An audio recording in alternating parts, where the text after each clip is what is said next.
Good morning, traders. This is a live trade recap. I took 3 trades this morning, all between 9:30 and 10. I have everything on video. I'm going to show you everything that happened. This is a really important video, especially if you're a newer trader. All 3 of my trades failed. That does happen even when you take the best setups, even when you execute the trade properly. You can still lose every single trade that you take. So it's really important to have rules. Like one of my rules says that if I lose 3 trades in a row, I stop trading for the day, because if that happens, then it's very likely that you're going to continue to add to the loss and do a lot of damage to your account. Right now, I'm test trading. I'm only using 1 share, so I lost less than $1 today, and that's another thing that you should be doing if you're a newer trader. You should not be trading with full position size or a large portion of your account. You should be testing your trades, get to at least 100 trades to see if you are profitable in the long run. And if you're on the edge, then take it to 100 trade days or maybe 1,000 trades before you up your position size. So as always, I start with Webull. On the Markets tab, top gainers, 1 day, click on all, organized by volume. I'm only interested in the top 10 stocks organized by volume, and they also must have a float size of less than 100 million shares. If anything is suspended, which there's nothing right now, but there was earlier this morning, that automatically goes on my watch list. So let's get to the video and take a look at the trades. Okay, so here I'm just kind of getting the watch list organized.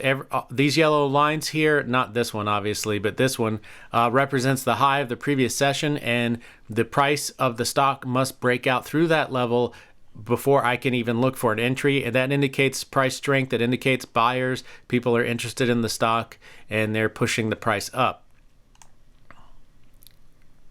So here, Pstv just broke out through its previous high, and right now I'm waiting for a 1-minute candle to make a new high. So this is the first pullback candle. Sometimes you get 1, sometimes you get 2 or 3, you never know. And sometimes you only get that 1, and then after that pullback, it just shoots up and never comes back down. So yeah, I always take the very first entry and then, place my stop appropriately. If it doesn't work out, I get out. I can get back in on the next entry if it's a fake breakout. So here, the high of this candle is 332. I'm looking for 333 or better. I think it happens pretty quick here. So I'm watching this bubble. I have my fingers on my hotkeys there. You saw as soon as the price went over 332, I triggered my hotkeys. I got filled at 335, so only 2 cents slippage. And this thing is shooting up like crazy. It looks like this trade's going to work. I bring my stop loss up to the low of the previous candle, so I'm making a reasonably tight stop, and then the profit target is 2 times that stop. Obviously, the tighter the stop, the more likely your profit target gets hit, because if my stop is wider, and then that increases my 2R profit target. So Pstv is now taken care of. I don't have to do anything. It looks like it's going to work out as of right now, but it's fully automated at this point because that's a bracket order. So, and I'm just checking it with my 2R calculator that I did the calculations in my head correctly.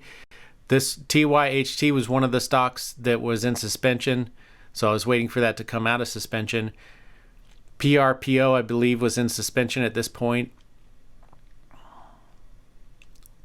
UFS was also in suspension. The chart looked really weird, so I just got rid of it. It was also kind of a higher price stock. So Prpo comes out of suspension, pops up over the previous high, so that is my signal to look for an entry. So now the next possible entry would be at 776, as long as this candle doesn't go any higher, which it doesn't. So there we go. As soon as I see, let me try to catch that live. I'm looking for there. As soon as I see 776 or better, I trigger my hotkeys to get in. You can see there was very little delay or hesitation there. And then I made my stop loss a little bit below this previous candle, actually below the top of this candle, to give it just a little bit more room. We'll see how that worked out.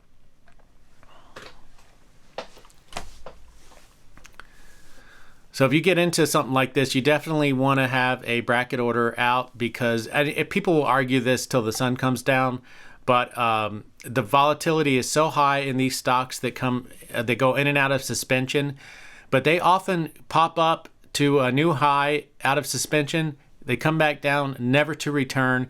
This one did make new highs eventually, but I'd rather play it safe and have my stop loss. I can always get back in on the next entry and ride it out to my profit target. So I highly recommend using stop losses and bracket orders because you don't know what the stock is going to do afterwards. And many people have blown up their account just holding and hoping, waiting for the stock to come back at least to their entry to break even or to come back and make new highs. And they may be in the stock for an entire day, for many days, for weeks, who knows. And it's not a fun way to trade. So anyway, now, since I got stopped out of this trade, my plan and my strategy says that as long as the stock is still in the top 10 by volume, which it definitely is, I have to look for the next entry, which will be the next time a 1 minute candle makes a new high. So this is basically based off of the idea that this is a fake breakout, which it obviously is.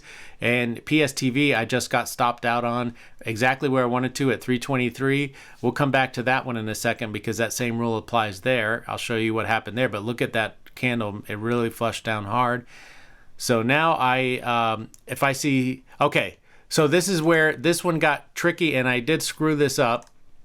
And this actually would have been a winning trade if I was able to execute this one properly. But again, this is why real trading with one share is so much better than paper trading or back testing, because if you came back to this chart after the day is done and you saw this entry and you said, hey, I would have taken that trade and this would have been my stop loss and my profit target would have been 2 times that, and you think, okay, I would have won that trade, and you start adding that to your back testing results and you think, okay, you know, this is my plan and this is how it works and my win rate is 50% or whatever it may be, and I know this plan and this strategy works. Well, that's not really true because you haven't tested it in live trading. You haven't tested it with real money. So this is the benefit of trading with just one share until you're proven profitable with whatever strategy or plan you're trading. So the idea, like I said, was to get in for the break of the next 1 minute candle. This candle actually opened up above it, so it kind of gapped up. That kind of threw me off a little bit. I was also looking at my screener on my laptop for another ticker symbol to watch. So I'm not quite sure if it was just because I was surprised by that gap up or because I was distracted by my screener.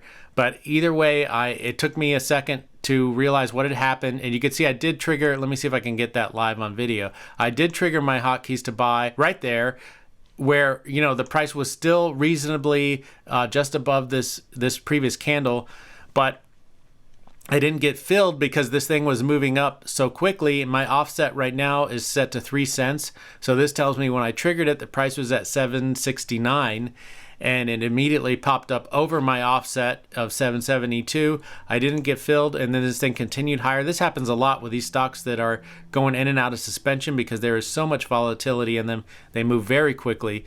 So this thing is like, now it's already well above 1R. It's getting near my profit target. So the best thing to do at that point is just cancel the order. You missed the opportunity. That happens. That's also why I'm saying, you know, trading with real money live, not back testing, is really the only way you're going to know if in the long term your plan and strategy is profitable, because you have to include errors and missed entries and things like that.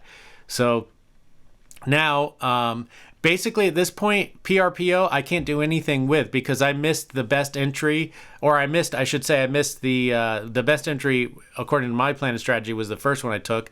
And then, like I said, I have to take the next 1 minute candle that makes a new high. I missed that one and it's already gotten near. It hasn't hit the profit target yet at this point, but and I'll show you where the profit target was had I made that trade. It was right here. So the ideal entry was 769. If I would have gotten that, who knows? 719 would have been my stop loss, and 869. So you can see it hasn't hit the profit target yet. But I wouldn't dare put a limit order to catch it on the way down here, because coming out of suspension, these things move like crazy and you could get filled and then this thing just run down against you. So that's not a good idea to do with stocks that are going in and out of suspension.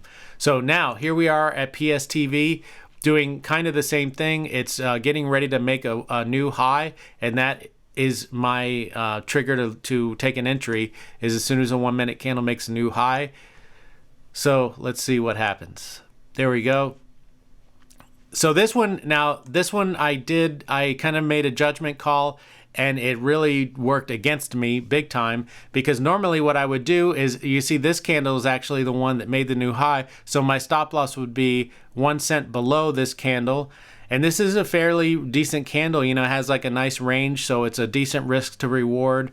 It's a worthwhile trade. So that's where my stop loss should have been. The only time that I can move it to kind of the beginning of the move is if it's a consolidation, which this is not. It's obviously like a trend to the upside. But I decided to move my stop loss just below the bottom of these two candles to give it more room. And that ended up working against me pretty hard. I'll show you what I mean by that. So you can see my stop loss is 315. I believe the low of these candles were 316 or 317.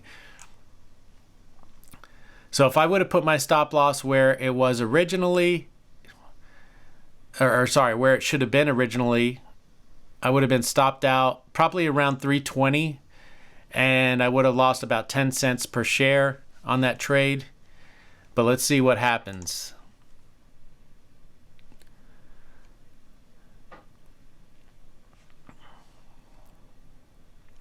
So it comes down, okay, there. Now it's definitely hit my stop, and I should be filled there. If you could see over here, it is 9:47 and I believe 12 seconds. That's important. In just a moment, I'll explain why.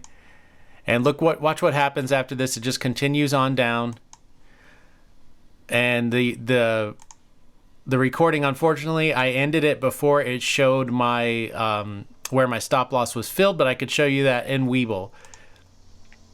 Notice how low it is right now. So let's go to my orders. So here is that. So there you can see where my stop loss was, 315. I got filled at 298.5. So about 17 cents, 16 and a half cents per share of slippage on a $3 stock. That's a lot of slippage. This was basically a 5% risk. It turned into a 10% risk. It doubled my risk just based on that slippage. And you could see where I got filled, 9:47.18. So it took about 5 or 6 seconds to fill me, somewhere around there.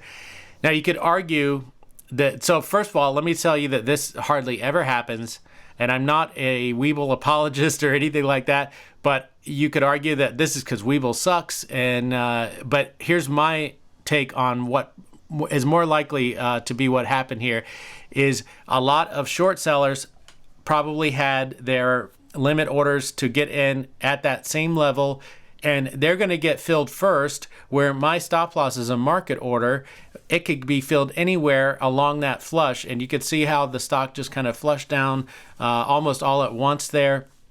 So with your stop loss, you're kind of getting in line, waiting to be filled at the best possible price, so to speak, and you could see what happened there. But I'm going to tell you this. So really the thing that I should have done there, obviously, was I should have had my stop loss where it normally would be, which is the low of the previous candle that I enter on. And the other thing is, you could argue, well, that's why I don't use stop losses, because I want to be able to get out with a limit order and wait for the thing to come back up. Well, let's see what Pstv is doing right now. Let's get it up on the big chart. So this is where my stop loss should have been. This is where it was, and I got filled somewhere actually way down here. But look what happened. This thing just continued to flush down afterwards. And now it's trading around 276, which is 22 cents lower than where I was filled, even with all that slippage. So let me ask you, what is the right thing to do there? Do you just hold and hope and wait? No, of course not. You got to get out. You've got to take the stop loss. You have to take the risk of the slippage with those bracket orders and those stop losses, because look how much worse it could be if you just sat there and held and hoped and wait for it to come back up. There's no guarantee that it does that. It doesn't matter that this was a nice setup, that the price action was clean, that this is about a 50% pullback. That all that stuff doesn't mean anything. It means that, yeah, it's more likely to head higher, but obviously it doesn't have to do that. It doesn't matter. You could take the best setup, the safest setup, the highest probability setup, and it could still flush down hard. So the best thing to do is just take your stop losses, and that's it. The only thing I would say that I could have done better was, as I've already said, is have my stop loss at the appropriate level that I determined the trade to fail at, which is the low of the previous candle that I entered on. So anyway, hopefully this was helpful to you. The beauty of test trading and only trading one share is that even with those 3 losses in a row, that cost me less than $1 to run those test trades. So that I highly recommend doing that if you are not proven profitable. At this point, let's take a look at the spreadsheet. I've already taken 24 trades. My first benchmark is at 100 trades. I want to be at 100 trades, and I want my win rate to be above 33%. Obviously, the higher the better, but I'm not expecting anything, higher than maybe around 50%, because that's just the way things go. Trying to get anything better than that, you're just going to be forcing green trades and not taking the proper, not having the proper profit target out. Sorry about that. So now you can see after 24 trades, so I'm about a quarter of the way there, my average win rate is down, obviously because of today's 0, and then this a couple of days ago I had another 0 in there. That brings the average down dramatically. It's down to 41%. So I am still profitable based on that, but it's getting very close to the threshold of break even, which is 33%. And it doesn't really matter how I calculate it. I took the average of these here, and that gave me 41.08%. I also did the calculation of 10 winning trades divided by 24 total trades, and that gives me 41.67%, maybe slightly better. And if I remove the trades that are boxed out in red, not the red trades, but the trades that are boxed out in red represent errors on my part. They're not a fault of the plan or the strategy. That's where I entered a trade improperly, didn't realize it until after the fact. And some of those actually won, this one here is a green trade, but I still remove that from this calculation. So my win rate without any errors is right around 43%. So you can see they're all really close, 41 to 43%. Which is still good. I mean, it's still profitable, but I'd rather see that get a little bit higher, and just have to keep trading at least till 100 trades and see where we end up. So anyway, hopefully this video was helpful to you. The main message here is to have a plan, stick to your plan, take your stop losses no matter what when they get hit, and honor your profit targets. And in the long run, you should be green. Take care.